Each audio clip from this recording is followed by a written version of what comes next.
Em 1988, com a Constituição Federal, conforme Luciano, conforme todos os outros estudiosos então, das questões indígenas, eles vão dizer que os povos indígenas ganham reforço no cenário brasileiro como sujeitos históricos, podendo requerer seus direitos secularmente usurpados, inclusive aqueles promovidos pela domesticação via educação.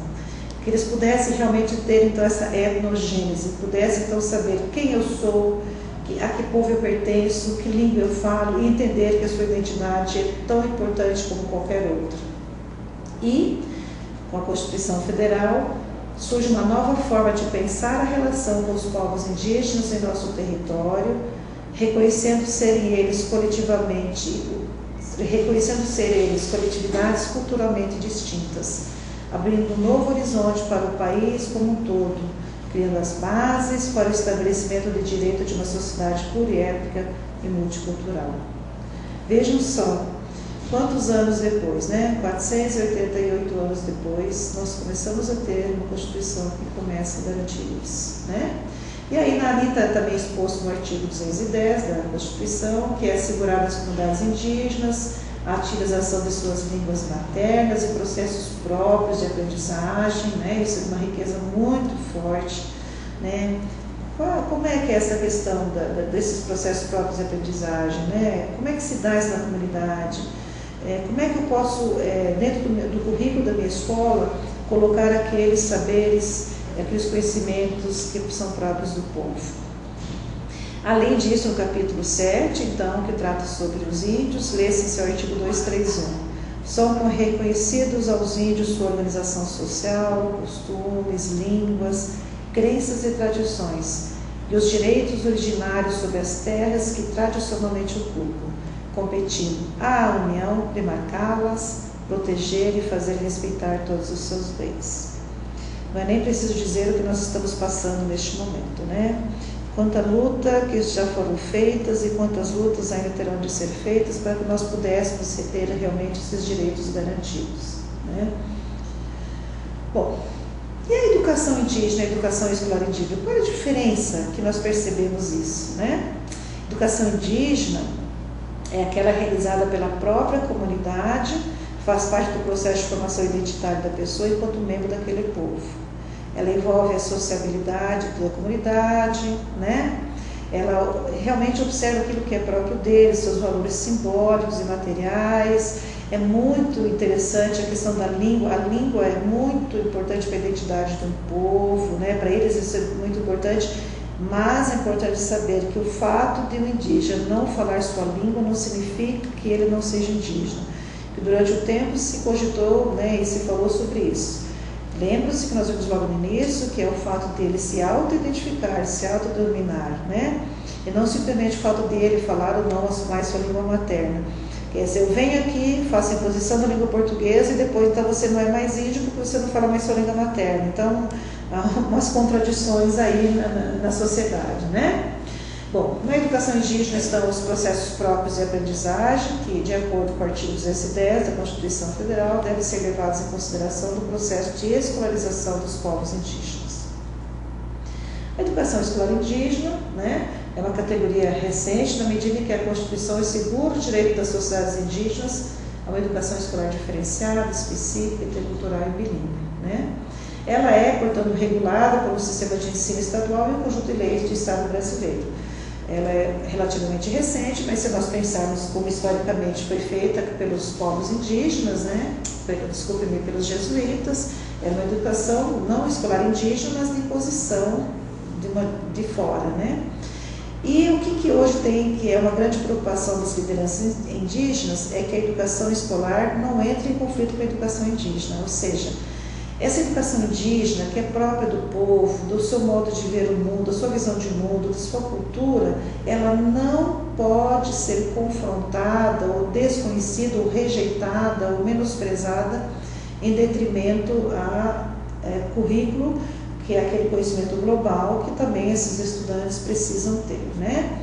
Então tem que ter um cuidado para que quando a gente trabalhar um currículo, a gente consiga fazer de tal modo essa interculturalidade cultural, né? De modo que realmente sejam respeitados esses saberes próprios da população. E aí nós temos o parecer também 014, que fundamenta as diretrizes curriculares nacionais da educação escolar indígena, e se a gente tem acesso muito facilmente quando a gente consegue acessar aí no MEC, né? Bom, qual é o paradigma da oferta de educação aos povos indígenas e como que a gente pode dividir isso? Para Luciano, ele vai dizer que há dois paradigmas, né? Ele vai dizer que no primeiro período não havia uma escola indígena, pois não existia qualquer participação ou protagonismo indígena. Na escola para o índio, historicamente construído, a relação é verticalmente de brancos para índios, ou seja, os brancos são os donos e mandatários da escola, são os que impõem o processo educativo segundo seus interesses. Como nós vimos, é um processo de educação que nasceu lá com os jesuítas, né? Ela tinha o objetivo de tornar os indígenas cristãos, conversão à fé católica e assim por diante, né? Havia o interesse de aculturar os indígenas por meio da educação. Já esse modelo mais recente é outro paradigma de oferta educacional em que há o reconhecimento da multiculturalidade brasileira, que foi estabelecida após a promulgação da Constituição Federal de 1988. Então nós temos dois paradigmas aqui. Anterior à Constituição é o que vem de fora, de imposição, de homogeneização, de negação de saberes, e o que nós começamos a ter de modo muito tímido, agora de modo mais empoderado, após a Constituição de 88. Bom, nós também temos, e eu já algumas imagens dessas eu mostrei no bloco para vocês, que nós tratamos logo no nosso primeiras aulas, algumas escolas indígenas que nós temos, vocês vejam as imagens, elas dizem por si, né? São escolas em que realmente, embora seja muito de ver essa imagem da professora no meio dessas flores com os indígenas, né? Mas embora seja uma imagem bonita, nós temos que entender que eles têm direito também a espaços adequados para que eles possam estudar. Lembre-se, nós vamos ter uma educação indígena e educação escolar indígena. Educação indígena são todos os espaços que acontecem na sua comunidade, por todos os momentos, nas suas celebrações e assim por diante, nos seus espaços especializados, né? No momento que eu faço a rede com minha mãe, no momento que eu vou para a pescaria, no momento que eu estou na roça, no momento que eu tenho uma celebração da religiosidade, a gente vai chamar isso de espaços especializados. Esses são espaços educativos. Mas também nós temos uma educação escolar, e essa educação escolar temos que preconizar que eles têm direito a ter espaços também adequados, né? E ainda a gente consegue perceber escolas que não estão adequadas. O que historicamente a gente percebia é o que sobra da cidade eu levo para a aldeia, o que sobra da cidade eu levo para a educação do campo. Não é isso que tem feito? Quebrou um quadro mais ou menos, uma cadeira mais ou menos, eu levo lá para a comunidade do campo, rural ou indígena, né? Então, como se eles não tivessem os mesmos direitos, né, da outra população. No entanto, também temos uma imagem de coisas que são importantes. Nós já vimos, quem assistiu aos nossos slides, essa escola Tatu de Barra do Garças, que é uma foto já da Secretaria de Educação aqui do Estado de Mato Grosso, é fantástica. Ela mostra realmente o tatu, que faz parte da questão cultural do povo chavante, né? E aí eu gosto mais dessa ideia da cabeça ser a biblioteca, né? O corpo todo são as salas, e no rabo nós temos a despensa. Do mesmo modo, nós temos então essa escola colmeia, do povo chavante, né? Que também tem uma questão cultural muito importante. Veja só, aqui você tem uma educação escolar, um espaço para educação escolar em que você respeita a questão cultural e você tem um espaço digno, né, para a população estudar. Bom, Disso que nós vimos, desde o início, de forma muito breve, né? É importante que vocês leiam mais sobre isso, ao final vocês têm os teóricos que vocês poderão se dedicar, que especialmente vai discutir essa temática, mas toda essa questão desde 1500, a questão da escravização, a questão dos casamentos interétnicos, a questão da imposição da língua portuguesa, a questão das guerras, do genocídio, da imposição da cultura, o que isso implicou na atualidade, né? Qual é o imaginário que nós temos sobre os povos indígenas e suas práticas culturais no Brasil?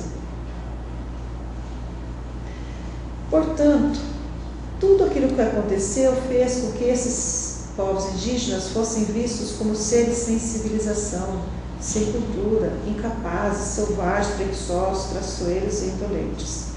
E essa visão ainda hoje continua sustentada por grupos econômicos que têm interesse pelas terras indígenas e pelos recursos naturais nelas existentes.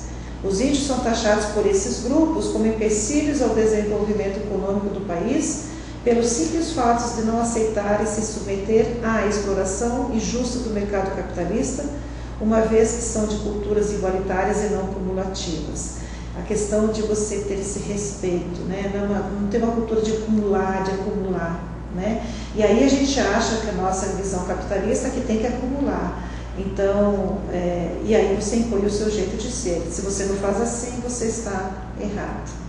E dessa visão, portanto, resulta todo tipo de perseguição e violência contra os povos indígenas. Dados estatísticos de dias atrás do jornal mostram um aumento, eu não tenho aqui os dados agora, um aumento em relação à morte de pessoas indígenas, né?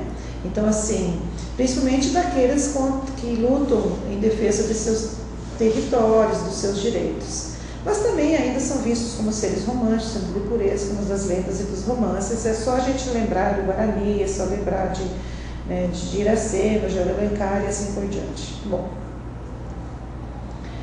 e isso tudo faz com que a gente acredite, porque houve uma imposição, que haja uma ideia de um índio genérico, como se todos eles constituíssem um bloco único, com a mesma cultura, com a mesma crença e idioma.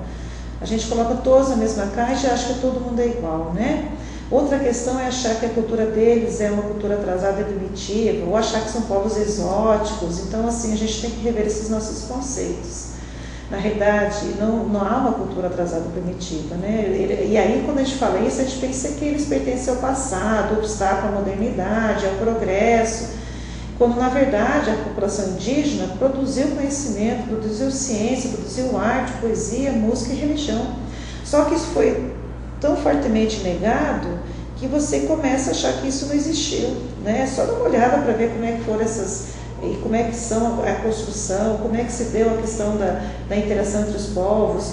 Nós temos povos aí que construíram, nós vamos lembrar das sociedades incas e astecas, né, e assim por diante. Nós temos povos que estão muito mais adiantados em termos de desenvolvimento de algumas tecnologias do que nós temos, do que tinha na Europa, por exemplo, né? Uma outra visão deturpada que nós temos que há culturas congeladas, como se o índio autêntico, verdadeiro, é aquele que vive no mato, de tango nu, pelado de preferência, como é nu, de arco e flecha, cheio de cocar na cabeça e pena toda hora. Aí eu gosto de fazer esse questionamento. Nós estamos com penas toda hora? Nós estamos passando pintura no corpo? A gente faz isso quando a gente vai em uma festa, quando a gente se arruma para ir num casamento, assim por diante.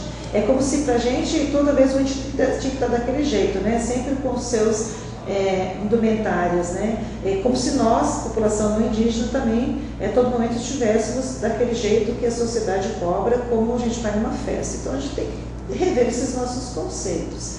Uma outra também é a questão de uma cultura indígena desconsiderada como formadora do povo brasileiro, considerando apenas a matriz europeia. Como se os povos indígenas tivessem influenciado nossas comidas, numa rede maravilhosa, né? No jeito de lidar, no tomar banho, né? Que o povo europeu vinha aqui, não tomava banho, até ia com esse calor nosso, e já é questão de tomar o banho. Então a gente tem que começar a observar o que realmente nós temos, que hoje constitui a nossa identidade nacional e que foi produzido e que foi incorporado a partir do conhecimento e saber dos povos indígenas. quantas coisas aí, né? A gente pode elencar coisas básicas de alimentação, de línguas, de palavras, de remédios na natureza e assim por diante. Bom, afinal, diante disso, quem são os índios do Brasil, né? Portanto, como nós vimos, essas histórias mal contadas e registradas a favor da elite branqueada resultam em mitos e equívocos.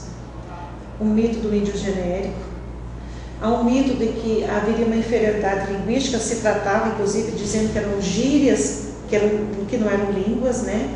Há um mito de que no país nós falamos só a língua portuguesa. Quando a gente fala que no país só fala língua portuguesa, a gente desconsidera todas as línguas indígenas e desconsidera as línguas também dos estrangeiros que aqui chegaram, né? E também esse mito que nós temos culturas congeladas, né?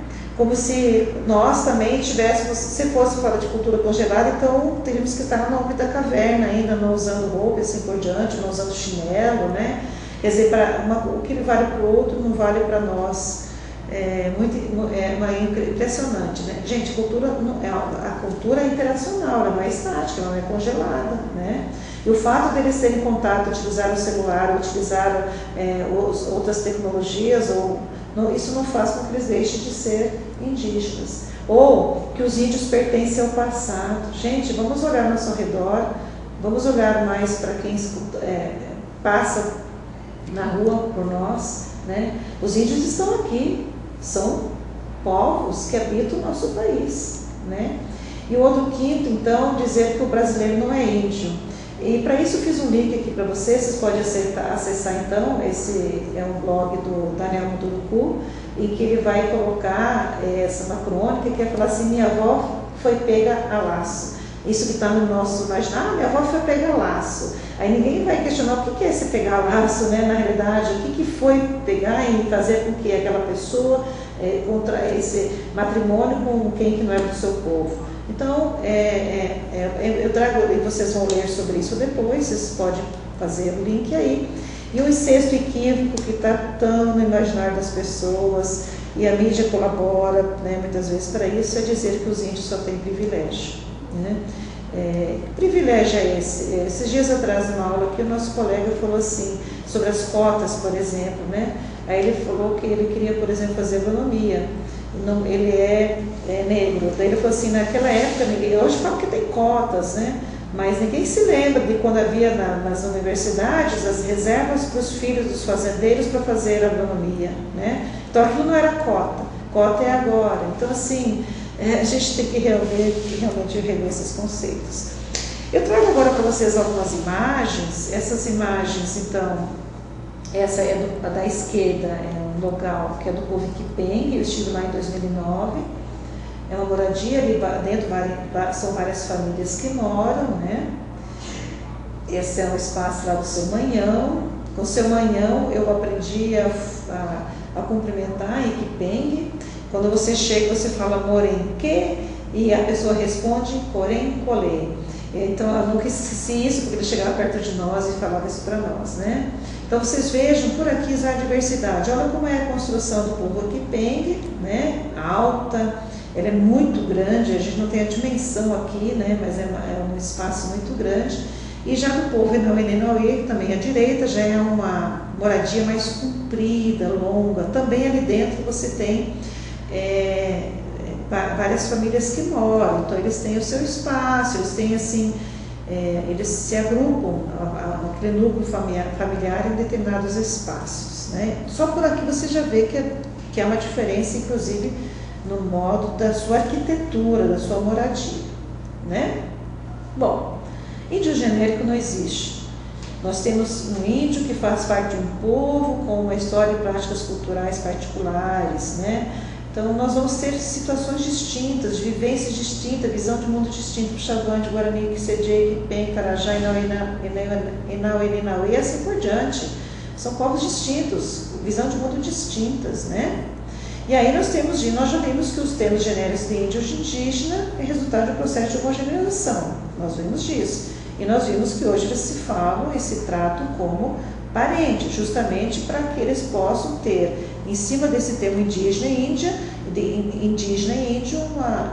um fortalecimento da sua identidade, de lutar realmente contra esse mundo hegemônico homogêneo que está posto para eles. Então, quantos são e onde estão? Nós temos aqui os últimos dados do IBGE, né, em 2010, que vão dizer então a quantidade de população. No total, hoje nós temos 896.917. Desses, 517 moram em terras indígenas, 379 estão fora de terras indígenas. Chegou um momento no Brasil, só lembrar vocês, que não havia em torno de 250 mil indígenas. Isso um pouco antes da questão da Constituição Federal. Porque assim, gente, você mora num país que para você tudo é negado, sua língua não serve, sua identidade não serve, sua cultura não é boa. Começou a haver realmente uma questão de para que viver, né? Então foi uma questão praticamente de extinção que estava sendo muito forte. Nós temos casos gravíssimos, e isso acontece até hoje, de suicídio entre os povos indígenas, porque eles começam a não se enxergar nesse mundo, né? Não conseguem ter perspectiva, então é muito sério isso. Finalmente nós estamos saindo em torno de 250 mil, 300 mil indígenas, hoje nós estamos aí beirando os 900 mil, deve ter mais agora, né? Isso é de 2010. E aí nós vamos ter então a situação de que é urbana e rural, que vocês podem olhar com calma. E aí nós temos então quantas etnias possuem o maior número de indígenas. Nós temos aqui então os Chikuno, Guarani, lá são os que tem mais a população, né? Dados de 2010, aqueles dados que eu disse para vocês anteriormente eram do Dr. Arion, professor Arion, que já são dados mais antigos, né? Então você vai ter aqui, você vai os que mais tem realmente que são indígenas e onde eles se localizam, tá? Então vocês podem depois olhar com calma aqui os povos e onde eles estão, tá?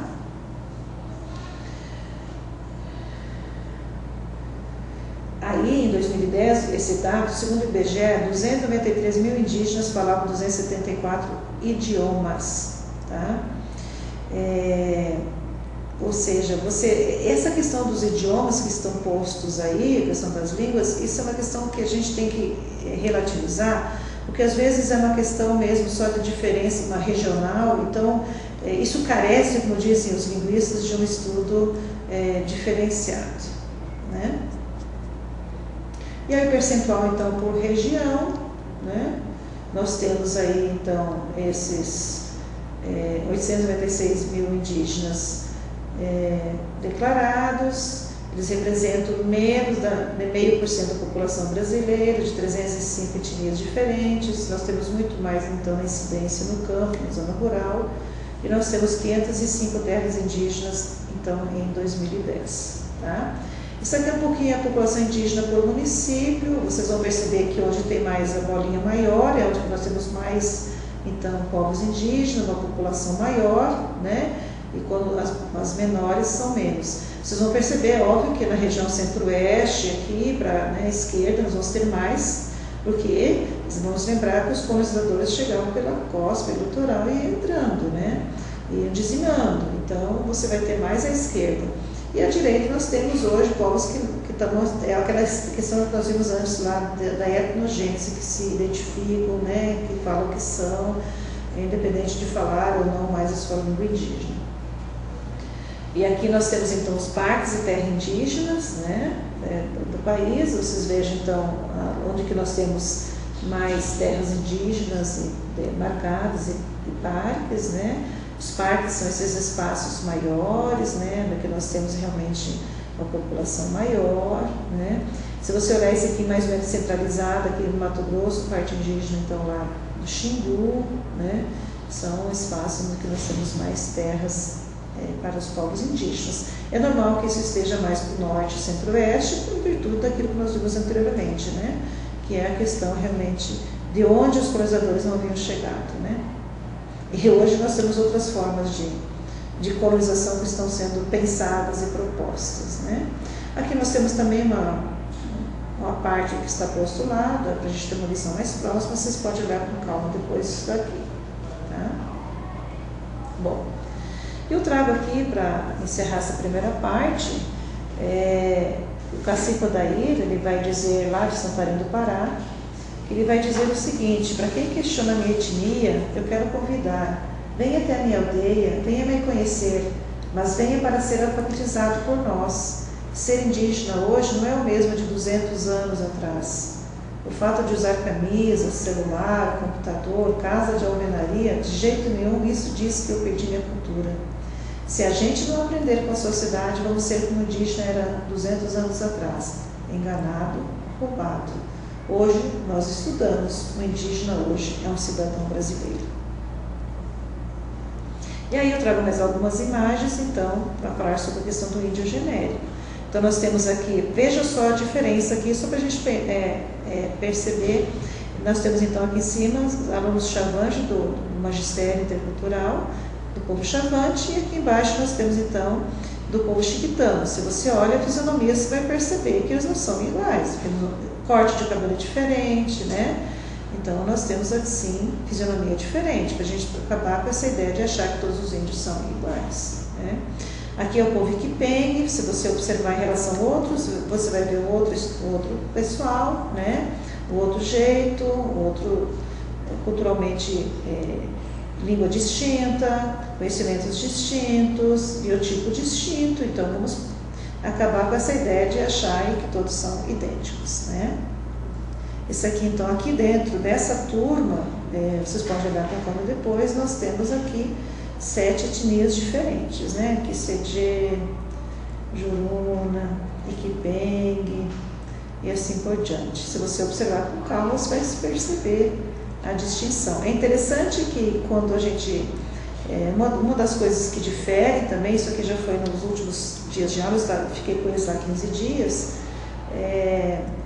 os traçados também da arte, da pintura do corpo é diferente de um povo para outro, né? É cultural, eles têm traços distintos, a pintura do corpo modifica conforme a etnia, né? É uma marca identitária, inclusive. Essa aqui é uma imagem também desse mesmo local onde eu estive trabalhando. Eu trouxe isso para a gente perceber, e vou mostrar para vocês ao final umas outras imagens.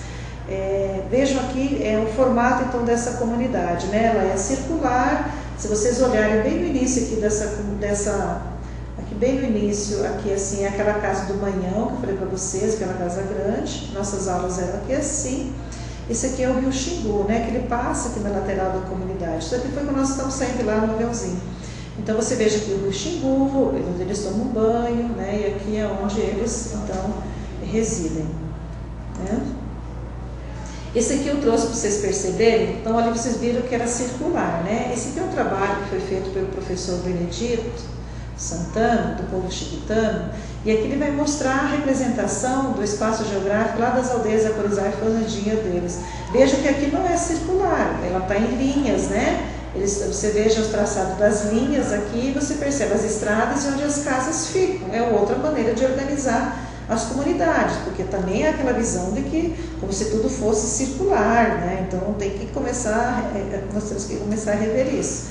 Esse aqui é um trabalho muito interessante que ele fez da comunidade. Então com os alunos ele colocou então, 1980, aí depois ele trouxe dados de 1995, como é que já estava a população, as casinhas. É interessante que quando a gente anda ali, a gente vê, aqui é a casa do fulano de tal, aqui é a casa do seu Lourenço, aqui é a casa da dona Micaela. A gente reconhece os espaços locais dessas comunidades.